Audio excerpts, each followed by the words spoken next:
Welcome back to another episode of Rock Boys Football. Matt Rhule, the Nebraska Cornhuskers, keeping the fellas busy as we're back again, breaking down another commitment coming from the transfer portal. This one coming from former Syracuse linebacker Stefon Thompson, who I think is a very intriguing get for Nebraska. Going back, watching some of his games, looking at some of the numbers, this is a chess piece guy. I mean, this is a guy that played 300 plus snaps as an edge rusher, 300 plus snaps as an off-ball linebacker in 2021. I think it's worth noting a few things off the top here. One, a lot of experience with Tony White during his time at Syracuse. In fact, Stefon Thompson's best years in 2020 as a true freshman and 2021 as a sophomore were with Tony White as the defensive coordinator. So Tony White knows what he's getting in Stefon Thompson. And I even more love the fit, right? We talk at length about Nebraska running that 3-3-5. And the most important aspect of that defense is having guys that can be versatile and do a lot of different things. That's exactly what you're getting with the guy in Stefon Thompson, who can rush off the edge, play the off-ball backer spot, is athletic enough to drop back in coverage and play in space, but also a guy that can get after the passer as well. Perfect fit in the defense. You love the relationship with Tony White during his time at Syracuse. Excited to get into a guy like Stefon Thompson. Before we do, just want to say thank you to you guys and a shout out to the Nebraska fans. This has been a wild last couple of days, right? We've been breaking down a lot of commitments: Jamal Banks, Micah Makuza, Dante Dowdell, Isaiah Nayor. You guys have shown a ton of support to the boys. We love breaking these down, but can't thank you guys enough for rocking with the fellas like you guys have. So if you guys do enjoy the content, consider subscribing to the channel. Dill, I'm going to open it up to you. You're familiar with Stefon Thompson, what he's bringing to this Nebraska defense here. I think the big thing is just being more what Tony White kind of was looking for and what was really successful with him at Syracuse. And you think about guys like Mikel Jones or Andre Sisco, guys who are super versatile at what they did, whether that was hybrid linebacker safety, whether that was hybrid linebacker defensive end. That type of guy was really what worked. And you saw him make it work with the Nebraska guys. I mean, you saw guys like Gifford really thrive. You saw the two linebackers take monster steps in terms of how well they played. But like that linebacking crew really wasn't, a perfect fit in what he wanted to do. And again, they played really well, but I think that's the exciting part is as he starts to get the guys who are more scheme specific or more scheme friendly to what he wants to do. I kind of wonder what this defense can kind of become. That's what excites me most about this particular pickup is I think, one, Tony White knows what Stefon Thompson can do for a defense, knows the player, has coached him. So that makes you even feel more comfortable about this transfer portal commit kind of hitting, if you will. But more importantly, like you said, the versatility I think that Stefon Thompson brings and the overall athleticism is truly what I think is most interesting. Now, a couple things that I have in my notes, aside from like the chess piece that he has, he's been extremely productive. And his best years were as a true freshman in sophomore, but during his career, 171 tackles, 19 and a half tackles for loss, 10 sacks, was sought after, had offers from Florida State, Kansas State, a plethora of other Power 5 programs. But I think he comes to Nebraska because, one, he knows what he's getting from Tony White, and I think he wants to go back to what he was doing with Tony White. Because, again, his best football was as a true freshman and sophomore with Tony White being the DC. And I also think it's a great fit in terms of a position of potential concern, right? When you lose a guy like Luke and Nick, guys that have played a lot of football for Nebraska over the last couple of years, you wanted to add some veteran bodies into that linebacker room. I think Stefon Thompson, who's going into his 5th year of college football, certainly brings that to the table as well.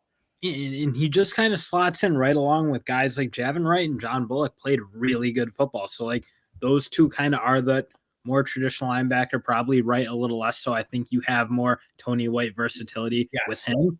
But I think they fit really well with what John Bullock's going to do. He'll be that kind of Reimer Heinrich type guy. And then you can pair him up with guys who like a Stefon Thompson, maybe MJ Sherman kind of takes a step forward and plays a little better this year, or at least plays a little more.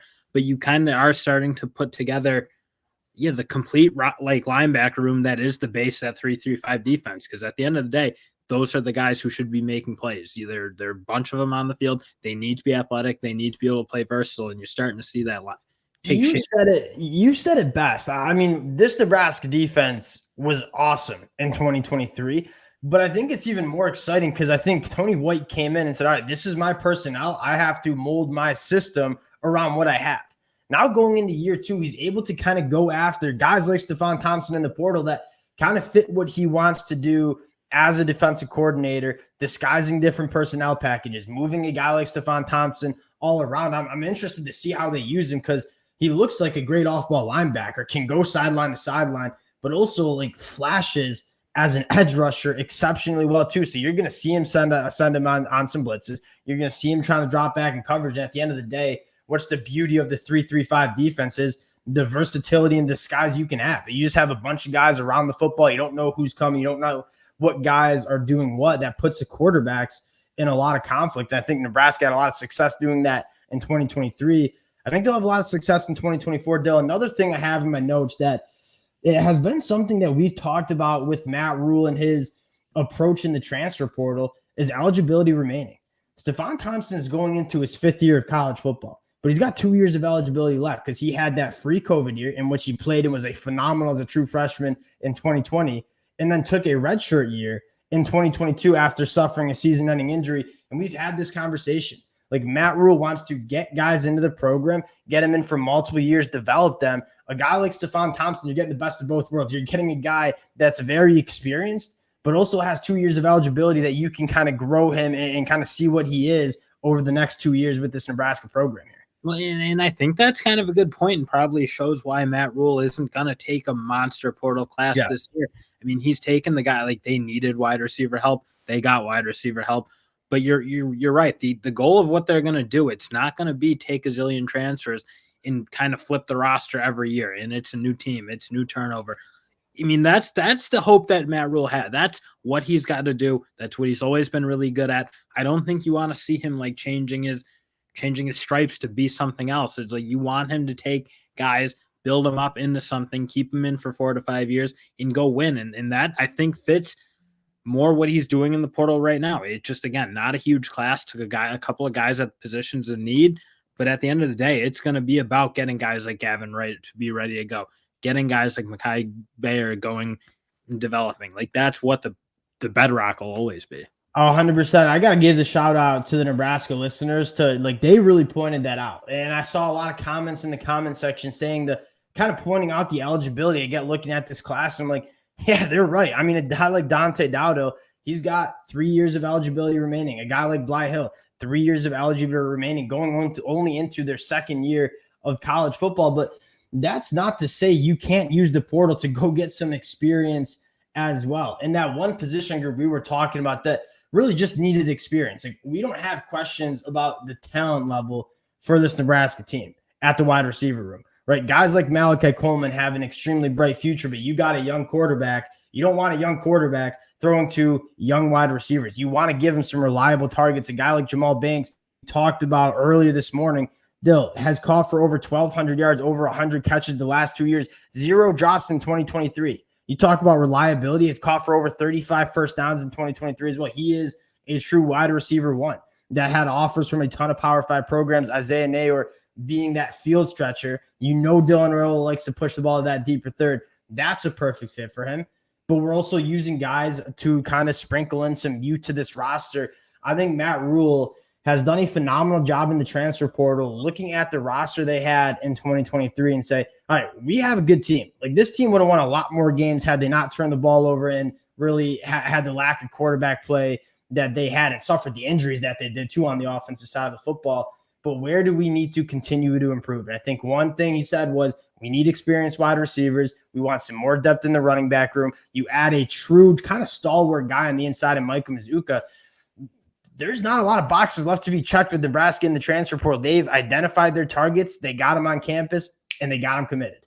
No, and you're right. There really isn't. And again, that a lot of that stems from the fact that you saw the guys who maybe started off slow. I think that offensive line in particular, you look at how they started that season, not great, but you saw it get better and better and better. Yes. Towards the end of that year against Iowa, like, very impressed with especially that right side of the offensive line that's going to be back. I thought that played really good. I thought Ben Scott started to play really good football.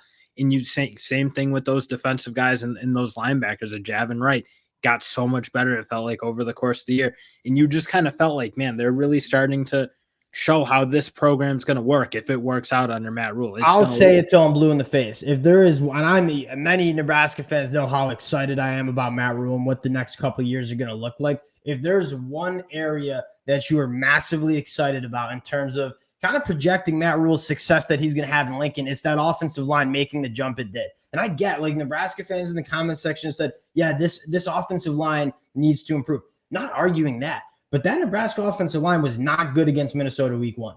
And the product that you saw week 10, week 11, week 12, and the improvement that you saw that unit have, especially with the injuries that they suffered, that's what you're most excited about. I think that is kind of symbolic of the success Matt Rhule is going to have. His guys are going to get better in this program. That's just something you didn't see out of Scott Frost. You didn't see that development happen. It can't be like okay, they weren't good for 1 week of the football or one half of the football season.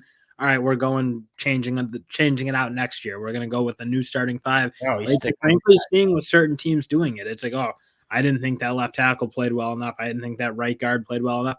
Well, we're just going to start a new starting 5. We'll see. I think it's going to be an interesting transition in college football to see what kind of works, whether that all right, we're just going to try to turn the talent over until it hits 1 year, or if it's going to be like the Matt Rhule way, what Michigan's kind of had work out for them. That to me, I still think will be. Sorry to cut you off. That is a perfect. I love the Michigan, and many of y'all know we're Michigan fans. That's the perfect example. Michigan trotted out a team in 2021 that just didn't look close to the University of Georgia in that college football playoffs. And there would be a lot of programs that would look at that team and say, hey, we got to change something with the personnel. Right? We got to just replace this roster because we weren't good enough. Michigan took the developmental approach and said, all right, we're going to return all these guys, continue to develop them. They took a massive step in 2022, but it wasn't enough. And they said, we're going to bring them all back again in 2023. We're going to continue to develop the guys that we have in this locker room, in the facilities. We don't need to go out and revamp this roster. And what happened in 2023? You break through and win a national championship. That's kind of, I think, how Matt Rhule wants to do this, right? There are position groups that need to improve, but Matt Rhule's not going to say we need to go replace them. Say, no, we got to get our hands on them and develop them into being quality starters at the Big Ten level. And I think that is probably what you're most excited for. I think that's an excellent point. Didn't mean to cut you off. Appreciate you guys rocking with the boys, though. Again, this has been a program we love talking about. We're going to continue to update you guys as the commitments continue to roll in. But Stefon Thompson, chess piece on the defense, perfect fit for what Tony White wants to do on the defensive side of the football. Appreciate y'all. If y'all do enjoy the content, consider subscribing to the channel, and we'll talk to y'all later. Peace.